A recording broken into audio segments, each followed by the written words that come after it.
मगर इस साल ऐसा हुआ कि वो लक्ष्मण रेखा पार हो गई, जिसके नीचे हम ग्लोबल वार्मिंग को रोकना चाह रहे थे 1.5 डिग्री, उसको हमने छू लिया। उस लक्ष्मण रेखा के अंदर नहीं रह पाए, हम उससे बाहर निकल गए। और ऐसी घटनाएं सामने आ रही हैं जिससे इस तबाही की पच्चाप सुनाई दे रही है। मिसाल के तौर पर उत्तरी बिहार में स्नेक बाइट्स की घटनाएं बढ़ गई गर्मी के साथ, ग्लोबल वार्मिंग के साथ। लास्ट ईयर पूरे इंडिया में 3-4 जगह ये हादसे हुए कि पूरी खड़ी फसलों में टिड्डी दलों ने हमला किया। समुद्री तूफान जो है वो जल्दी जल्दी आ रहे हैं, और समुद्र का स्तर जो बढ़ता है तो जो कोस्टल एरियाज हैं, कोस्टल यानी समुद्र के किनारे जो पॉपुलेशंस रहती हैं और ज़्यादातर मछुआरे, उनके लिए जो ज़मीन है वो कम होती जाती है, क्योंकि जब समुद्र का स्तर बढ़ेगा तो वो किनारे पे कब्जा करता जाएगा।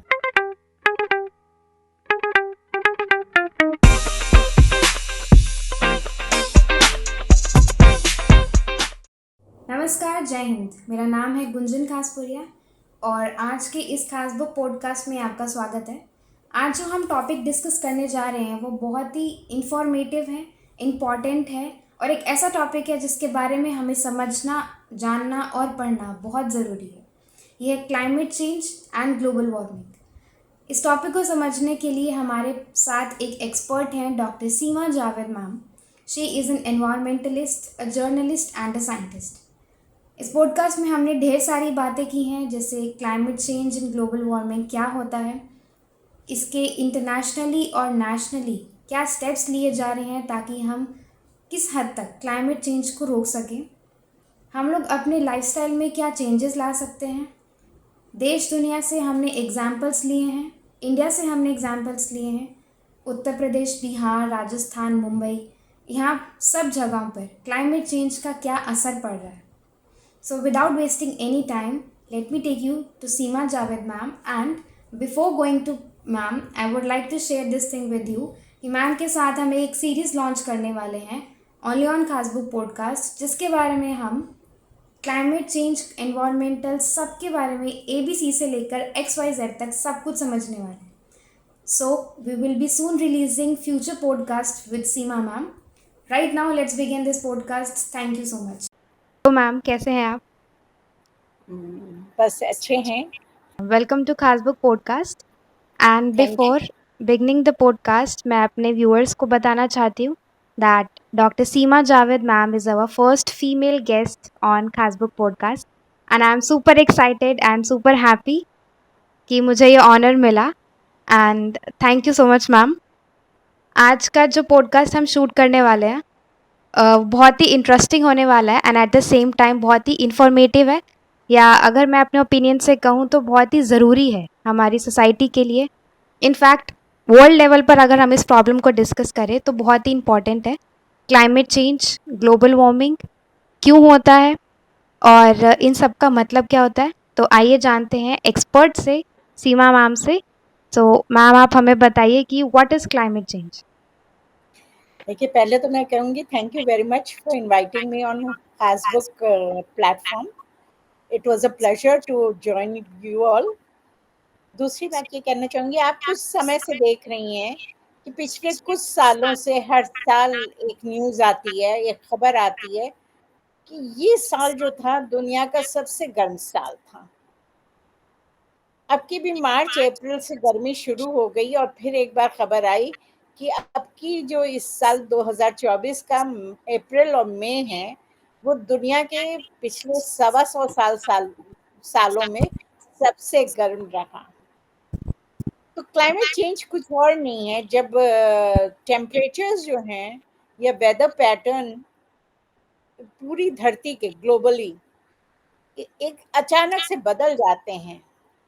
जो आब हवा है, क्लाइमेट है, वो पूरी तरह से बदल जाती है, तो उसी को क्लाइमेट चेंज कहते हैं। और ये क्लाइमेट जो है, जब टेम्परेचर्स या वेदर पैटर्न बदलते हैं तो ये सबको प्रभावित करते हैं, यानी इंसान, पेड़ पौधे, फसलें, जीव जंतु, पशु पक्षी, सब पे इनका असर पड़ता है। अगर गर्मी पड़ी बेहिसाब अचानक से तो ऐसी भी खबरें पड़ी छपी हैं कि पक्षी जो थे वो उड़ते उड़ते गिर गए और मर गए। यानी लाइफ के हर स्फेयर को वो अफेक्ट करता है। पूरा जो इकोसिस्टम है जिस चीज से प्रभावित हो वो क्लाइमेट चेंज। अगर वेदर में कोई ऐसा पैटर्न हो, ये गर्म भी हो सकता है, ठंडा भी अचानक से, अगर बहुत फ्रीजिंग सर्दी पड़ने लगे तो, और लॉन्ग टर्म ऐसा होता जाए कि 1 साल 2 साल 3 साल यही पैटर्न फॉलो होता चला जाए, तो उसे भी क्लाइमेट चेंज ही कहा जाएगा। जरूरी नहीं कि वो गर्मी ही हो। तो ये तो एक मोटा मोटी बात है कि मौसम और जो है वो अचानक से, अप्रैल में पहले बसंत ऋतु आती थी, इस बार स्किप कर गई बसंत ऋतु, सीधे गर्मी आ गई। और ये 3-4 सालों से ये पैटर्न आ रहा है। तो इसका प्रभाव जो है खाली इंसानों पे नहीं पड़ता, फलों पे पड़ेगा, उपज पे भी पड़ेगा, आपकी जो खेती है उस पे भी पड़ेगा, कीड़े मकोड़ों पे भी पड़ेगा, जानवरों पे भी पड़ेगा, हर एक पे पड़ेगा। जितना लिविंग सिस्टम है ये अर्थ जो है, या हम सब लोग जो हैं वो पार्ट हैं एक लिविंग सिस्टम का, इकोसिस्टम का। और उस इकोसिस्टम का हर सेल, हर कोशिका जो है वो प्रभावित होगी अगर ऐसा हुआ, चाहे वो प्लांट सेल हो या एनिमल सेल हो। तो ये मोटा मोटा एक मैं बता रही हूँ कि ये क्लाइमेट चेंज है। और ये हुआ क्यों?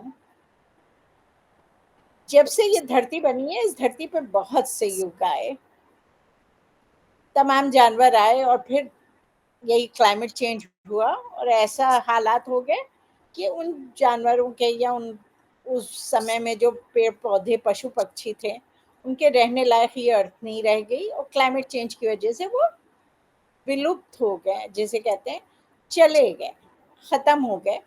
इसमें बहुत लेटेस्ट जो इंसान को और बच्चों को और सब लोगों को बहुत अच्छी तरह से याद है, वो है डायनासोर की विलुप्ति।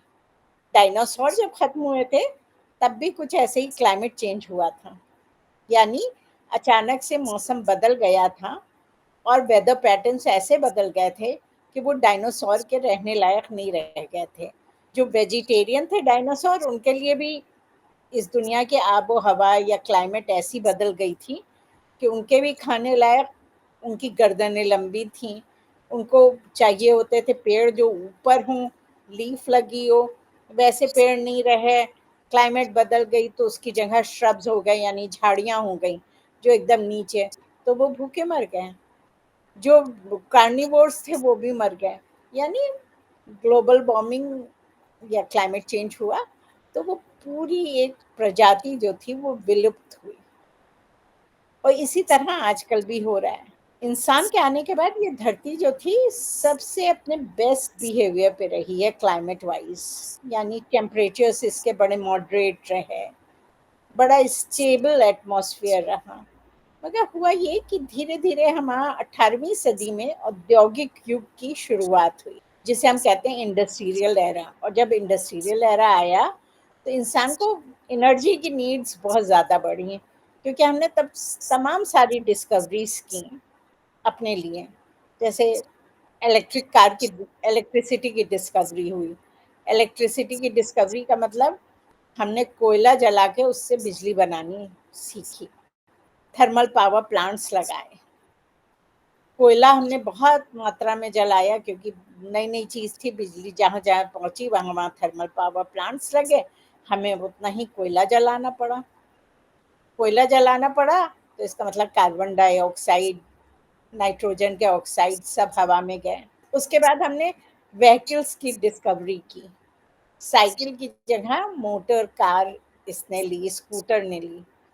फिर यही हुआ कि अब उसके लिए हमने पेट्रोल बर्न करना शुरू किया, तो वो स्कूटर से फिर कार, बस सबके लिए, और ट्रैवल का मोड ही यही हो गया। अब साइकिल से या पैदल तो लोग नहीं चलते या घोड़ा गाड़ी में नहीं चलते, बल्कि इसी तरह से एक ट्रांसपोर्टेशन मोड जो था हमारा बदल गया। रेल हुई, उसके बाद एरोप्लेन हुए, धीरे धीरे हमारा ट्रैवल एक्सपेंड करता रहा। उसी तरह फ्यूल्स का भी, यानी जीवाश्म ईंधन जिसे कहते हैं, चाहे वो कोयला हो चाहे पेट्रोल हो, ये सब जीवाश्म ईंधन में आते हैं। ऐसे ईंधन जिनके जलाने से या जिनके कंबस्शन पे बड़ी मात्रा में प्रदूषक तत्व, जिसमें कार्बन के ऑक्साइड्स हैं, मोनोऑक्साइड, डाइऑक्साइड, नाइट्रोजन के ऑक्साइड हैं, ये सब निकलते हैं और इनको मिले-जुले रूप में कहते हैं ग्रीन हाउस गैसेस। इतनी मात्रा में हमारे ग्रीन हाउस गैसेस निकले कि इन्होंने हमारे, जब थोड़ा बहुत कुछ गैस वगैरह या प्रदूषण, कार्बन डाइऑक्साइड या नाइट्रोजन ऑक्साइड या कुछ लकड़ी वगैरह थोड़ी बहुत खाना पकाने के लिए हम जलाते थे, और उनसे जो गैसें निकलती थी वो सीधे ऊपर की पृथ्वी के ऊपर एक स्ट्रेटोस्फेयर है, उसके ऊपर आसमान है, तो स्ट्रेटोस्फेयर को पार करके वो ऊपर के तल में चली जाती थी, और यानी ह्यूमन और जितने जीव जंतु इस पृथ्वी पे हैं, उनका जो लिविंग एनवायरनमेंट था उसको नहीं चेंज करती थी। हमारा जो टेम्परेचर्स थे उनको नहीं कोई फर्क पड़ता था, क्योंकि वो स्ट्रेटोस्फेयर के ऊपर चली जाती थी। भाई, जब इतनी मात्रा में प्रदूषण होने लगा, हम सब एनर्जी का यूज हमारा बढ़ा और इतने अधिक बड़े पैमाने पे हमने करना शुरू किया, तो ये ग्रीन हाउस गैसों ने स्ट्रेटोस्फेयर पे ट्रैप सा बना दिया, लेटिस नेटवर्क टाइप का, जाली सी लगा दी, जैसे छतरी लगाते हैं वैसे ग्रीन हाउस गैसों की एक छतरी बन गई पृथ्वी के ऊपर स्ट्रेटोस्फेयर में। इसकी वजह से क्या हुआ, जो हमारी गर्मी थी वो ऊपर के वातावरण में नहीं गई, बल्कि ट्रैप होने लगी इसी धरती पे। और जब धरती पे गर्मी ट्रैप हुई तो उसका टेम्परेचर बढ़ने लगा, जिसे हम कहते हैं ग्लोबल वार्मिंग। कि सब दुनिया में तापमान बढ़ रहा है क्योंकि ग्लोबल वार्मिंग हो रही है, और ग्लोबल वार्मिंग की वजह क्लाइमेट चेंज है। एक आम बात है, ये हर जगह जहाँ और देखिए यही बात नजर आती है, मगर ये ग्लोबल वार्मिंग इस वजह से हो रही है। ग्लोबल वार्मिंग की वजह से खाली जमीन ही नहीं गर्म हो रही है, समंदर भी गर्म हो रहे हैं। अभी आप लोगों ने खबर पढ़ी होगी कि हिंद महासागर, इंडिया के ही साइंटिस्ट हैं डॉक्टर रॉक्सी, उन्होंने, उनकी रिसर्च है कि हिंद महासागर अप्रत्याशित रूप से गर्म हो रहा है, और इस वजह से उसमें तूफान जो आ रहे हैं, एक तो उनकी इंटेंसिटी भी बढ़ रही है और आवृत्ति भी बढ़ रही है, यानी वो ज्यादा फ्रीक्वेंटली जल्दी जल्दी हो रहे हैं और ज्यादा वो भयानक या भीषण हो रहे हैं। तो यानी समंदर भी गर्म हो रहा है। अब ये, जब ये ग्लोबल वार्मिंग हो रही है तो केवल धरती का ही तापमान नहीं बढ़ रहा है, इंसानों के रहने के लिए लायक ये धरती नहीं बच रही है, तो जानवरों के रहने के लायक कहाँ होगी। पेड़ पौधे भी मुरझा रहे हैं, उनका भी सर्वाइवल मुश्किल हो रहा है। जो फसलें जिस महीने में होती थी वो नहीं हो पा रही हैं। एक आम सी बात है, अभी एक स्टडी मैंने देखी और पढ़ी, हमारे वहाँ गर्मी के मौसम में उत्तराखंड या हिमाचल, इन सब से आड़ू, खुबानी, ये सब फल जो सर्दी के फल थे वो खूब आते थे। मगर अब यह हुआ कि पहाड़ भी गर्म होने लगे हैं, तो उन पे ये फसलें नहीं हो रही हैं, इसकी जगह वहाँ अमरूद और करौंदा ज्यादा होने लगा। और जो ये पीच, प्लम, चेरी जो सब हम लोग खाते थे और जो आदी थे कि गर्मी आएगी तो पहाड़ों से ये फल आएंगे, सेब आएंगे, ये आएंगे, नाशपाती आएगी, वो अब कम आने लगे। इस तरह हर चीज को अफेक्ट करता है क्लाइमेट चेंज। क्लाइमेट चेंज जो है, मतलब एक आईपीसीसी, यूएन यूएन जो है हमारी, मतलब पूरे वर्ल्ड को एक डोर में बांधने की जो गवर्निंग बॉडी है वो यूएन है, यूनाइटेड नेशंस। और यूनाइटेड नेशंस ने अपना एक पैनल बनाया, international panel for climate change, जो ऑब्जर्व करता है, जिसमें हर दुनिया के साइंटिस्ट हैं, सब मिलजुल के रिपोर्ट्स देते हैं, ऑब्जर्वेशंस देते हैं अपनी अपनी कंट्रीज के, चाहे वो इंडिया के हों, चाहे पाकिस्तान के, बांग्लादेश के, वेस्टर्न वर्ल्ड के, और सब अपनी अपनी राय बताते हैं, और ये सबकी राय मिलके उनकी एक रिपोर्ट रिसर्च बेस्ड आती है। तो आईपीसीसी जो है वो कह रहा है कि अब जो जिस तरह से हमने क्लाइमेट चेंज को रोकने में देरी कर दी है, तो ये जो पैटर्न्स बदले हैं आबो हवा के, दुनिया के, ये हजारों साल तक नहीं रुक पाएंगे। इतनी जल्दी आसान नहीं होगा कि हम इसको रोक लें। बहुत समय तक ये बात हो रही थी कि हर साल शायद आपने बच्चों सुना हो कॉप का नाम, कि एक सारी दुनिया के जो नेता हैं, साइंटिस्ट हैं, यूएन है, सब मिलके कॉन्फ्रेंस ऑफ पार्टीज करती थी, जिसमें सब दुनिया के लोग रिप्रेजेंटेटिव जाते थे, हमारे पीएम भी जाते हैं, और सब कंट्रीज जो हैं इस बात पे चर्चा करती हैं कि आगे का रास्ता क्या है क्लाइमेट चेंज रोकने का। तो पेरिस में पहली बार ऐसा हुआ, बहुत समय से ये कॉप चल रहा था, हर साल होता है। अब की साल जो है कॉप जो होगा वो अजरबैजान में होगा, और ये 29th कॉप है। तो पिछले 28 कॉप में से पेरिस एग्रीमेंट में पहली बार ऐसा हुआ कि दुनिया के सभी देश इस बात पे राजी हुए कि हाँ भाई, हम अपने अपने उत्सर्जन को कम करेंगे स्वेच्छा से, किसी जोर जबरदस्ती से नहीं। हम विलिंगली कहते हैं, अपने दिल से कहते हैं कि हम इतना अपना उत्सर्जन कम करेंगे अगले 4-5 सालों में, कि ग्लोबल वार्मिंग जो है उसको 1.5 डिग्री के अंदर रोक दिया जाए।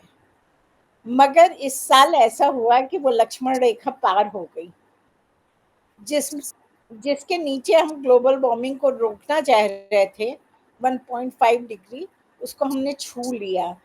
उस लक्ष्मण रेखा के अंदर नहीं रह पाए, हम उससे बाहर निकल गए। तो जाहिर सी बात है इसके इफेक्ट्स बहुत ज्यादा हो रहे हैं। तो मैम अगर देखा जाए तो अभी जैसे आपने कॉप का बताया और जो 1.5 डिग्री सेल्सियस का आपने टेम्परेचर बताया, तो इसका इफेक्ट हम हर जगह देख सकते हैं। ग्लेशियर्स पिघल रहे हैं, सी लेवल बढ़ रहा है, आपने सी लेवल के बारे में बताया, सी लेवल बढ़ रहा है। तो क्या हम ऐसा देख सकते हैं कि आने वाले 5 से 10 सालों में जो हमारे देश के कुछ शहर हैं जो समुद्र के पास हैं, जैसे मुंबई, कोलकाता, केरला जैसे जो शहर हैं, इनके डूबने के चांसेस कितने हैं? बिकॉज़ मैंने एक ऐसा स्टडी पढ़ा था कि सी लेवल बहुत तेज़ी से बढ़ रहा है। डूबने के तो नहीं चांसेस हैं, मगर इनमें समुद्री तूफान जो है वो जल्दी जल्दी आ रहे हैं, और समुद्र का स्तर जो बढ़ता है, तो जो कोस्टल एरियाज हैं, कोस्टल यानी समुद्र के किनारे जो पॉपुलेशंस रहती हैं, और ज़्यादातर मछुआरे, उनके लिए जो ज़मीन है वो कम होती जाती है, क्योंकि जब समुद्र का स्तर बढ़ेगा तो वो किनारे पे कब्जा करता जाएगा, और जब वो किनारे पे धीरे धीरे समुद्र का स्तर बढ़ रहा है, तो यानी जो ज़मीन है, रहने की जगह, रिहायशी क्षेत्र, वो कम होता जाएगा। तो ये भी एक तरह से प्रॉब्लम है। जैसे जितने भी आप कोस्टल सिटीज का नाम लीजिए इंडिया में, चाहे बॉम्बे हो, चेन्नई हो, जो भी हो, केरला हो, सब पॉपुलेशन हमारी बहुत ज़्यादा है। तो अगर हमारा शहर, मतलब यूं ही पॉपुलेशन ज़्यादा है, कंजेस्टेड है पूरा सिटी, हमारे पास जगह नहीं है, और शहर और छोटा हो जाएगा, तो क्या होगा कि जो किनारे पे बसे लोग हैं वो माइग्रेट करेंगे शहर के अंदर, अंदर ही की तरफ तो जाएंगे। जब बाहर तो समंदर है, वहां तो रास्ता नहीं है, तो अंदर ही आएंगे। तो जब ऑलरेडी जगह नहीं है तो कहाँ जाएंगे? अगर आप इतना थिकली पॉपुलेटेड हैं कि एकदम कोई जगह ही नहीं है, तो ये पॉपुलेशन जब पीछे खिसकेगी और अंदर की तरफ आने लगेगी, तो ये जाएगी कहाँ? ये एक बहुत बड़ा कंसर्न है, खासतौर से भारत जैसे देश में, जो 3 तरफ से पानी से घिरा हुआ है। बिल्कुल मैम। सो अगर हम देखा जाए तो क्लाइमेट चेंज एक ऐसा कॉन्सेप्ट है जिसके साथ काफ़ी सारी प्रॉब्लम्स एसोसिएटेड है। सिर्फ एक क्लाइमेट चेंज या ग्लोबल वार्मिंग कह सकते हैं, उसके बेसिस पे हमारी जो कंट्री है या कह सकते हैं जो हमारा फ्यूचर है वो काफ़ी हद तक डिपेंडेंट है। देखिए, जैसा मैंने बताया कि ग्रीन हाउस गैसें जो हैं वो एक तरह से एक ब्लैंकेट सी बना लेती हैं, एक कंबल की तरह उन्होंने धरती को ढक लिया है। और धरती को ढक लिया है, तो हर चीज जो भी हम एमिशन कर रहे हैं, चाहे वो हमारे वैक्यूलर पॉल्यूशन हो, चाहे ये थर्मल पावर प्लांट्स से बिजली बनने के लिए जो एमिशंस हैं, और ये किसी एक कंट्री के नहीं है, ऐसा नहीं है कि खाली हिंदुस्तान के हैं, और सभी कंट्रीज के हैं, और सभी इसमें शामिल है। चाहे वो एसी के हों, चाहे कार के हों, चाहे स्कूटर के हों, ये सब इसी के अंदर ट्रैप हो रहे हैं, क्योंकि ऊपर तो कंबल है, ग्रीन हाउस गैसों का जिसमें ट्रैप है, तो कहीं निकल तो सकते नहीं। तो खाली एक ही रास्ता है कि भाई इनको कम करो, तो ऊपर का रास्ता अगर छटेगा तभी सांस लेने की जगह मिलेगी। तो हम इन ये जो प्रॉब्लम है क्लाइमेट चेंज, तो अगर जैसे मैं एज अ स्टूडेंट बात करूँ, हम जब पढ़ते थे तो हमारी एक टेक्स्ट बुक होती थी ईवीएस। उस ईवीएस एनवायरमेंटल स्टडीज़ में हम सबने स्कूल में पढ़ी है। उसमें हम पढ़ते थे पोल्यूशन क्या होता है, उसके टाइप्स क्या होते हैं, कॉजेज़ क्या होते हैं, ग्लोबल वार्मिंग क्या होता है। सो तब भी हम पढ़ते थे, बच्चे आज भी उन चीज़ों को पढ़ते हैं। उस बीच में कितना फ़र्क आया है। उन टेक्स्ट बुक को अगर हम रियल लाइफ़ में देखें तो उसमें कितना फ़र्क आया है। तब जो टेक्स्ट बुक थी उसमें अब में ज़मीन आसमान का फ़र्क आ गया है, क्योंकि रिसर्च अब इतनी ज़्यादा हो चुकी है इस सब्जेक्ट पे कि अब इसकी समझ, जैसे मैंने आपको समझाया, आपने जब वो किताब पढ़ी होगी वैसे नहीं समझा होगा, इतनी सरल भाषा में नहीं समझा होगा, क्योंकि अब रिसर्च इतनी हो चुकी है और इतने एस्पेक्ट्स इसके देखे जा रहे हैं कि हर चीज़ को जो है बहुत माइन्यूटली देखा गया है। उसमें बहुत ज़्यादा अंडरस्टैंडिंग जो है कहते हैं उसमें बहुत इजाफा हो गया है। अब तमाम सारी बातें हो रही हैं, जैसे ये बात है कि अगर राइस का प्लांटेशन बहुत ज़्यादा होता है तो क्या उससे भी मीथेन होती है। पहले ये बात नहीं थी। पहले हम सोचते थे एग्रीकल्चर के उससे का तो इससे कोई मतलब नहीं है। अब ये भी डिस्कशन है कि क्या फॉरेस्ट लैंड अगर एग्रीकल्चर के लिए कट रहा है तो भी हमारे कार्बन सिंक जो है वो कटे जा रहे हैं, तो उसके अंदर कितना कार्बन हम रिलीज कर रहे हैं। अब कार्बन बजट की बात होने लगी, यानी जितने भी इंडस्ट्री है या जितने भी लोग चीज़ें बनाते हैं उसके बारे में ये क्वेश्चन किया जाता है कि क्या ये कार्बन न्यूट्रल है, इसका कार्बन फुटप्रिंट क्या है। मिसाल के तौर पे एक बच्चों के लिए मेरी मतलब बहुत पर्सनल राय है कि आजकल हर बच्चा जो है मोबाइल यूज़ करता है, तो क्या उसे पता है कि उसका जो मोबाइल नेटवर्क है वो एनर्जी कहाँ से यूज़ करता है, क्या वो थर्मल पावर की एनर्जी है या रिन्यूएबल एनर्जी यूज़ करता है। और क्या आज के बच्चे क्लाइमेट चेंज रोकने के लिए ये चॉइस अपनाएंगे कि हम ऐसा नेटवर्क अपनाएं जो ज़्यादा से ज़्यादा रिन्यूएबल एनर्जी यूज़ करता हूँ हमें मोबाइल नेटवर्क देने में। और एक मतलब इस चेंजेस हो रहे हैं। फेसबुक ने से दुनिया के बच्चों ने पहली बार एक कॉप के टाइम पे अपील की थी कि फेसबुक हम तुम्हें बहुत लाइक करते हैं, मगर तुम जो थर्मल पावर प्लांट के ज़रिए अपनी एनर्जी यूज़ करते हो, हमें जो भी मटेरियल देते हो इंटरनेट पे, उस सब के लिए जो एनर्जी यूज़ हो रही है वो थर्मल पावर प्लांट्स हैं, तो प्लीज़ चेंज इट, क्योंकि इससे हमारे बच्चों का भविष्य खतरे में है।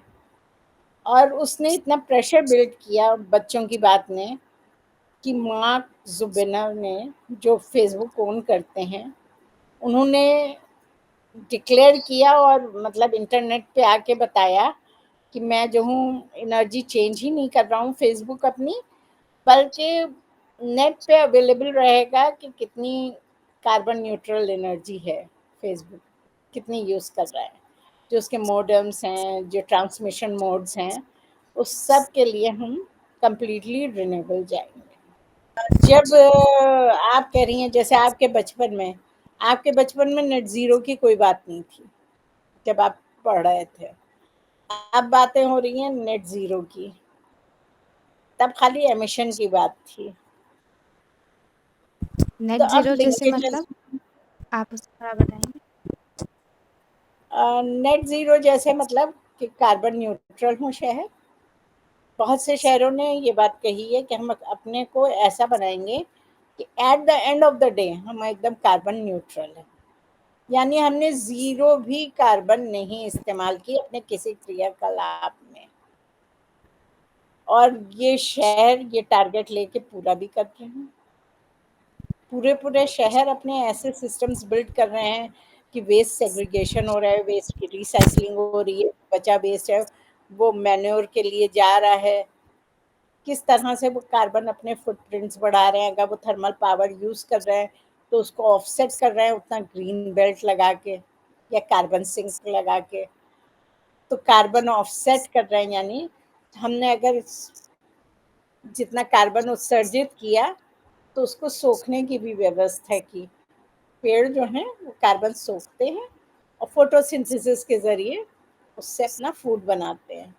तो इनको कार्बन सिंक कहा जाता है। जैसे हमारे फेफड़े हमारे लिए सांस लेते हैं, वैसे ही जो पेड़ हैं, मतलब 10 से 15 साल पुराना पेड़, पेड़ का मतलब ये नहीं है कि छोटा-सा पौधा, वो भी धरती के फेफड़े हैं और वो एटमॉस्फेयर में जो कार्बन डाइऑक्साइड होती है उसको अपने में सोख लेते हैं और सोख के उससे फोटोसिंथेसिस करते हैं, वो अपना खाना बनाते हैं। तो ये सब चीज़ें हैं जिससे इलेक्ट्रिक व्हीकल्स हैं आजकल बहुत। अब मतलब गवर्नमेंट भी बहुत उनको पुश कर रही है कि नहीं, उस पे सब्सिडी वगैरह दे रही है। और टू व्हीलर्स भी हैं इलेक्ट्रिक, और बहुत लार्ज स्केल पे अपनाई जा रही हैं इलेक्ट्रिक व्हीकल्स, इसीलिए कि एमिशन नहीं होता, पेट्रोल नहीं जल रहा है, धुआं नहीं निकल रहा है, कैसे बचे। ये सब तमाम बातें हैं, मगर खैर एक वक्त में हर बात बताना मुमकिन नहीं है, ना हम बता सकते हैं। मोटा मोटा ये है कि अगर हम पिछले अगले 20-30 साल में अपने ग्लोबल टेम्परेचर्स को स्टेबलाइज करना चाहते हैं, तब हमें अपने उत्सर्जन को कम करना ही होगा। और वो कम करना अब इतना नहीं है कि हम खाली कम कर दें, इससे बात नहीं चलेगी। अब हमें अपना टोटल नेट ज़ीरो करना होगा, यानी हम जितने कार्बन उत्सर्जित कर रहे हैं उसको या तो सोखने की कोई व्यवस्था करें ताकि हमारा कार्बन फुटप्रिंट जो है वो ज़ीरो हो जाए। तभी हम हो सकता है कि क्लाइमेट चेंज को रोक पाए। और अगर ना रोका तो क्या होगा, ये बात बहुत महत्वपूर्ण है। तो जैसे डायनासोर की विलुप्ति हुई, वैसे इंसान की भी विलुप्ति हो गई होगी, ये तय है। क्योंकि जो स्पेशीज है ना वो बचेंगी जो इस वक्त एग्जिस्ट कर रही हैं। ना कोई स्पेशीज बचेगी, ना प्लांट बचेंगे, ना कीड़े ना मकोड़े, मतलब जीव जंतु कोई नहीं बचेगा। और जब वो नहीं रहेंगे तो हम भी नहीं रहेंगे। और ऐसी घटनाएं सामने आ रही हैं जिससे इस तबाही की पच्चाप सुनाई दे रही है। मिसाल के तौर पर उत्तरी बिहार में स्नेक बाइट्स की घटनाएं बढ़ गई गर्मी के साथ, ग्लोबल वार्मिंग के साथ। सांप ज़्यादा होने लगे, सांप काटने की घटनाएं। ये बात हमेशा कही जाती थी कि अगर गर्मी बढ़ेगी तो ट्रॉपिकल डिजीजेज भी बढ़ेंगी, मच्छर बढ़ेंगे, मक्खी बढ़ेगी। मगर ये किसी ने नहीं सोचा था कि सांप बिच्छू भी बढ़ेंगे। सांप बिच्छू बढ़ेंगे तो ये धरती उनके रहने के लिए होगी, हमारे रहने के लिए थोड़ी।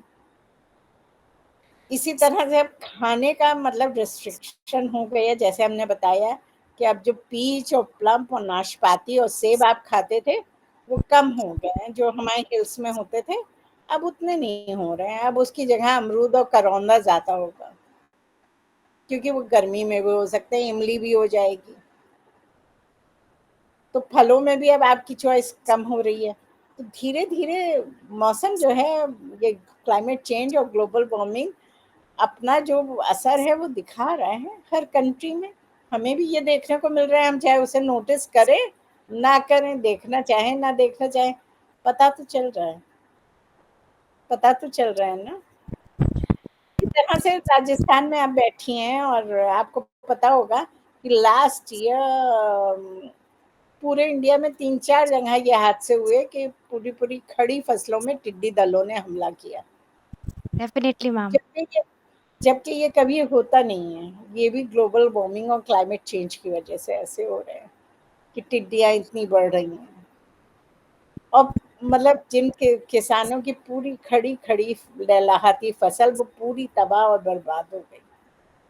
इसी तरह मैं मुंबई में बैठी हूँ, यहाँ एक के बाद एक साइक्लोन्स जो हैं आते ही चले जा रहे हैं, और इतने फ्रीक्वेंटली जो हैं, अगर साइक्लोन्स का इतिहास उठा के देखें तो हिंद महासागर में इतने जल्दी जल्दी कभी साइक्लोन्स नहीं आए, और हर साइक्लोन जो है अपने साथ तबाही बर्बादी लाता है। तो ये सब चीज़ें हर कंट्री में ऐसी ही चीज़ें दिखाई दे रही हैं। इंडिया ही नहीं है, जो छोटे देश हैं, द्वीप वाले देश, वो कहते हैं कि वो तो चारों तरफ समंदर से घिरे हैं, और उनका कहना है कि अगर सी लेवल राइज ज़्यादा हुआ तो हम बचेंगे ही नहीं, क्योंकि हमारे पास तो कोई इनलैंड नहीं है।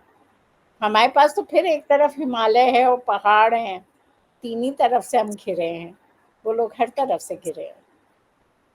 तो मैम जितना आपने हमें बताया उसके अकॉर्डिंग क्लाइमेट चेंज बहुत ही अलार्मिंग सिचुएशन।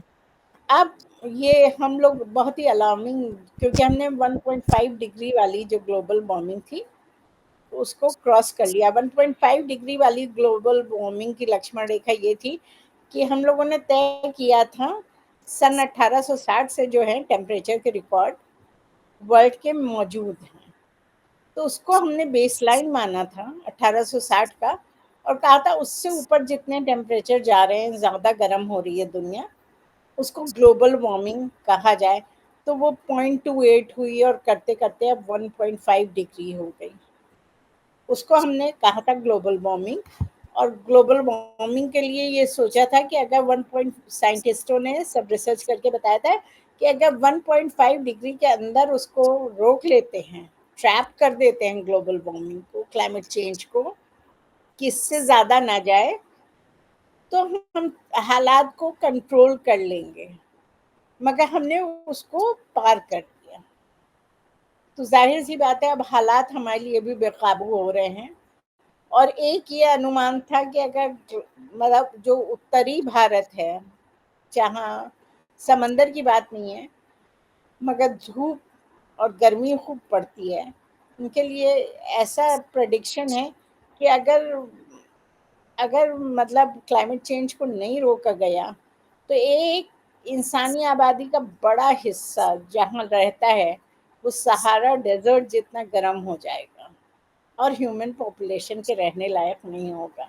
हमने ऐसे हालात इस साल देखे जब एक बार दिल्ली में भी खबर आई कि 50 को टेम्परेचर छू गया, और 50 नहीं तो 48 तो रहा, यानी बॉइलिंग टेम्परेचर रहा। ह्यूमन सेल के लिए भी वो बॉइलिंग टेम्परेचर होता है, 50 डिग्री के आसपास सरवाइव करना उस पर मुश्किल है।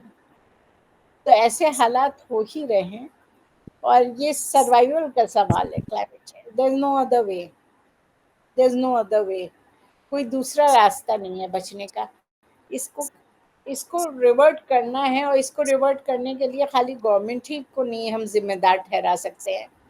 इसके लिए सब लोगों को, हर आदमी को, हर बच्चे को इंडिविजुअली अपने स्तर पे काम करना होगा। अगर ऐसा नहीं हुआ तो हमारे पास पीने के लिए साफ पानी नहीं होगा, हमारे पास खाने के लिए भरपूर अनाज नहीं होगा, हमारी फूड सिक्योरिटी नहीं होगी, एयर पोल्यूशन की वजह से हमारा सांस लेना दूभर होगा, इतनी सारी प्रॉब्लम्स होंगी, और अनलिवेबल हीट होगी, यानी ऐसी इतनी गर्मी जिसमें जीना मुमकिन ना हो। ओह मैम, आपसे बात करके मुझे थोड़ा सा डर लग रहा है, क्योंकि जो नहीं, आपने इम्पैक्ट बताए हैं वो इनफैक्ट हम सबको डरना चाहिए, क्योंकि जो इम्पैक्ट आ रहे हैं देश भर दुनिया भर में वो ऐसे हैं कि जो हमारा सर्वाइवल है बहुत मुश्किल हो जाएगा। बेसिक जो चीज़ें हैं, पानी, वो ही हमें नहीं मिलेगा, साफ़ पानी नहीं मिलेगा तो बीमारियां फैलेंगी। और जैसा आपने जो भी एक्सपीरियंसेस बताए हैं देश भर से, जो भी आपने एग्जांपल्स दिए हैं, वो सब यही इंडिकेट करता है कि क्लाइमेट चेंज बहुत ही ज़्यादा सीरियस सिचुएशन है, और इस पे इमीडिएट एक्शन लेना ही एक सबसे बड़ा सोल्यूशन है। और कोई सोल्यूशन ही नहीं है, द थिंग इज़ कि और कोई सोल्यूशन नहीं है। मतलब मुझे लगता है इस बारे में कि जो हम लोगों की जनरेशन थी, बड़े बूढ़ों की, उन्होंने तो कुछ किया नहीं, तो अब जो बच्चे हैं आज के, जो फ्यूचर है, दे आर द वंस जो टाइड हवा का रुख बदल सकते हैं, जो कुछ ठोस कदम उठा सकते हैं और जो इसे रोक सकते हैं। क्योंकि हमारी जनरेशन ने तो तबाही बर्बादी लाए और रोका नहीं उसको। हम 40-50 साल से यही कहते आए कि क्लाइमेट चेंज रोकेंगे और नहीं रोका, है ना?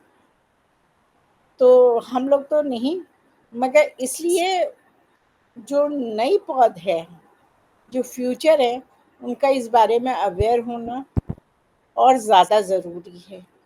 इस बारे में जागरूकता जो है वो बहुत ज़रूरी है, और इसके लिए जागरूकता के लिए ज़रूरी है कि इस सब्जेक्ट पढ़ें, इसके डेप्थ में जाके इसको, इसके बारे में समझ बने, कॉमन लेवल पे, बहुत टेक्निकल लेवल पे नहीं, क्योंकि ये सब्जेक्ट जो है ये बहुत टेक्नोलॉजी से बड़ा भरा हुआ है। जैसे हमने कहा कि ग्लोबल वार्मिंग क्या मतलब है, तो अब प्री इंडस्ट्रियल एरा का कौन सा टेम्परेचर है, किससे कंपेयर कर रहे हैं। जगह जगह इसमें बहुत टेक्निकल नॉलेज, तकनीकी बातें बहुत भरी पड़ी हैं, जो एक सिंप्लीफाई करके अगर एक स्टूडेंट समझ लेगा तो उसको आगे सही फैसले लेने में बहुत मदद मिलेगी।